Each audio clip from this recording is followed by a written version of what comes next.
લોકોએ કબૂલાત કરી છે કે 2 માસ પહેલાં આ કૃષ્ણપાલસિંહ જે છે એ 30 લાખ રૂપિયાની હેરાફેરી કરેલાનું કબૂલાત કરી છે અને એને પહેલાં પણ એક 10 લાખ રૂપિયાની એક એ લોકો હેરાફેરી કરીને કબૂલાત કરી છે.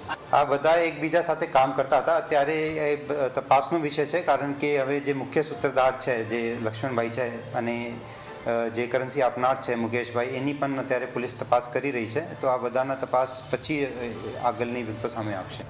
લોકોએ કબૂલાત કરી છે કે 2 માસ પહેલાં આ કૃષ્ણપાલસિંહ જે છે એ 30 લાખ રૂપિયાની હેરાફેરી કરેલાનું કબૂલાત કરી છે અને એને પહેલાં પણ એક 10 લાખ રૂપિયાની એક એ લોકો હેરાફેરી કરીને કબૂલાત કરી છે. આ બધા એકબીજા સાથે કામ કરતા હતા. અત્યારે એ તપાસનો વિષય છે, કારણ કે હવે જે મુખ્ય સૂત્રધાર છે જે લક્ષ્મણભાઈ છે અને જે કરન્સી આપનાર છે મુકેશભાઈ, એની પણ અત્યારે પોલીસ તપાસ કરી રહી છે. તો આ બધાના તપાસ પછી આગળની વિગતો સામે આવશે.